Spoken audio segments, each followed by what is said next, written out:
कहानी ताज्य बट का तुक्का। पुराने समय में एक राजा की रानी के पास मोतियों का एक ऐसा हार था जो अमूल्य था। रानी विशेष अवसर पर ही इस हार को पहनती थी। एक दिन रानी राजा के साथ कहीं सैर के लिए गई थी। जब लौटी तो अपने स्नान गृह में स्नान के लिए प्रविष्ट हुई। मोतियों के हार को उतारकर स्नान करने लगी। स्नान से निपटकर उसे हार पहनना याद ही नहीं रहा और मोतियों का हार स्नान गृह में ही रह गया। रात को जब राजा ने रानी के गले में मोतियों का हार न देखा तो पूछने लगा, मोतियों का हार कहाँ है? राजा की बात सुनकर रानी को हार की याद आ गई। वह उठी और तेजी से कदम बढ़ाती स्नान गृह में गई, पर वहाँ हार नहीं था।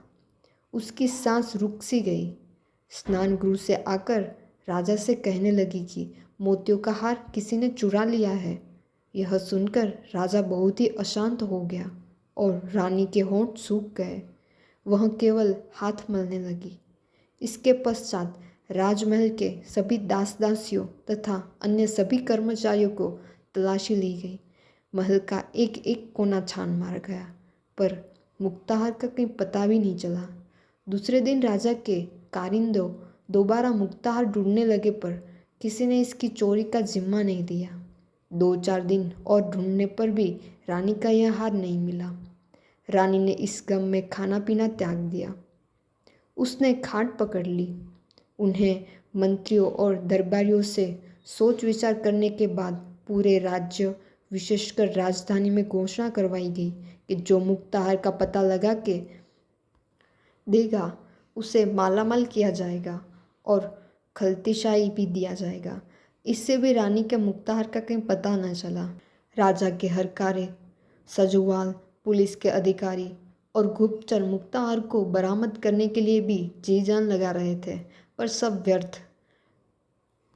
इसी नगर में ताज्य भट्ट नाम का एक गरीब आदमी रहता था।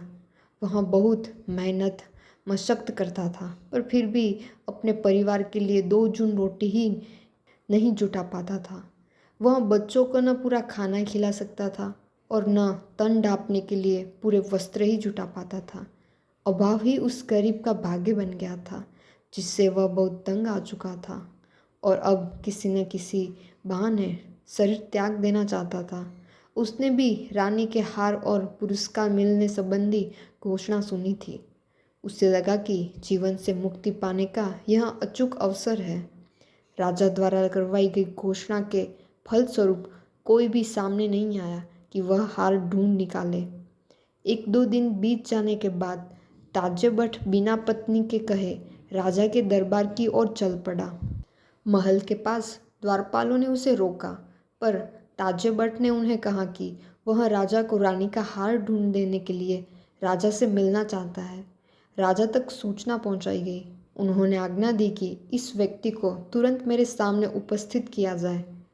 राजा के सामने लाए जाने के बाद उसने हाथ जोड़कर अर्ज किया कि मैं आपकी घोषणा सुनने के बाद यहाँ आया हूँ। मैं वायदा करता हूँ कि रानी का हार ढूंढ दूंगा। राजा यह सुनकर हर्षित हुआ और कहा, फिर देर किस बात की? दासियों ने यह शुभ सूचना रानी तक पहुँचाई। ताज्य भट्ट ने पूछा गया कि यदि वह हार ढूंढने में असमर्थ रहा तो उसके साथ क्या सलूक किया जाए। वह जिंदगी से बहुत तंग आ चुका था। अंततः उसने राजदरबार में यह स्वीकार किया कि यदि वह 7 दिन के अंदर मुक्ताहार न ढूंढ सका तो उसका सिर काट दिया जाए। घर आकर उसने पूरी कहानी अपनी पत्नी से कही। उसने पति से कहा, अरे अक्ल के दुश्मन, तुमने भांग तो नहीं खा रखी? इन बच्चों का क्या होगा जब राजा के हरकारों और सजुवालों को हार नहीं मिला तो तुम भाग्यहीन को कहाँ से मिलेगा? शायद तुम्हें यमराज नचा रहा है। चढ़ो, अब फांसी पर चढ़ना ही होगा। अब ये बच्चे बेचारे किसके सहारे जिएंगे? अपनी पत्नी की बातें सुनने के बाद ताज्य भट्ट की समझ में आ गया कि उसने सोच विचार से काम नहीं लिया है। वह सोचने लगा कि अब इससे बचने का भी कोई उपाय नहीं। वह हाथ मलने और सांसें भरने लगा। खाने पीने का अभाव तो था, पर अब वह भी भूल गया। बहुत उदास होकर निष्प्राण डग भरते एक मस्जिद के अंदर घुस गया और वहीं ज़ोर ज़ोर से रोने लगा। 2-4 दिन ऐसे ही बीत गए। जितना जितना वायदे का समय नज़दीक आ रहा था, ताज्य भट्ट के प्राण सूखते जा रहे थे। अब उसे 2 दिन के पश्चात राजा के दरबार में पहुंचना और सूली चढ़ना था। इसी भय से वह बेतहाशा बोलता गया, अरे जबान, तुम हिलती नहीं तो कल फांसी पर नहीं चढ़ती। इसी एक वाक्य को ताज्य भट्ट बार बार दोहराता और ज़ोर ज़ोर से रोता जाता। मस्जिद के बाहर चलने वाले भी इसके ये विलाप सुनते। अब मुक्ताहार ढूंढ के निकालने और उसे राजा तक पहुंचाने में एक दिन ही शेष रह गया। ताज्य भट्ट केवल इसी एक वाक्य का जाप करता जा रहा था, अरे जुबान, तुम हिलती नहीं तो कल फांसी पर नहीं चढ़ती। खुदा की करनी, वहाँ से एक महिला चली जा रही थी। वह प्रतिदिन महल में जाकर झाड़ू पोंछा करती थी। उसने मस्जिद के अंदर से ताज्य भट्ट का जाप सुना तो वह रुक गई। उसने मस्जिद के अंदर से ताज्य भट्ट का जाप सुना। जाप सुन के उसके पैरों तले की जमीन खिसकने लगी और पसीने से पूरा शरीर तरबतर हो गया। सोचा, मेरे बारे में किसी को पता चल चुका है। ताज्य भट्ट के इस वाक्य की आवृत्ति सुनकर डरते डरते मस्जिद के अंदर गई। वहाँ एक व्यक्ति को बैठे और कहते पाया, अरे जुबान, तुम हिलती नहीं तो कल फांसी पर नहीं चढ़ती। वह एकदम उसके पैरों में गिर पड़ी। कहा, श्रीमान, खुदा के वास्ते मेरा नाम न लीजिए। मैं सदके जाऊं, मुझे सूली पर न चढ़वा दीजिए। मैं रानी का हार चुपचाप यहीं लाके दूंगी। आप किसी से भी न कहिएगा कि जय ने इस हार की चोरी की थी। ताज्य भट्ट आंखें बंद किए किए ही यह सब सुनता रहा। उसकी जान में जान आ गई। वह गुस्से में बोला, चलो तुरंत दफ़ा हो जाओ और फ़ौरन मोतिया का हार लाके दे दो, नहीं तो मैं कल तुम्हें फांसी पर चढ़वा दूंगा। अरे खुदा के लिए आप चुप हो जाइए, मैं इसी क्षण मुक्ता हार लाके दे दूंगी, जय ने आंसू बहाते हुए कहा। यह कर वह हवा की गति से घर की ओर लपकी और रानी का हार ताज्य भट्ट के सामने रख दिया। ताज्य भट्ट ने हार उठा और देखा, फिर जेब में रख लिया और इस जय के नाम की महिला से पूछा कि तुमने इस हार की चोरी कैसे की।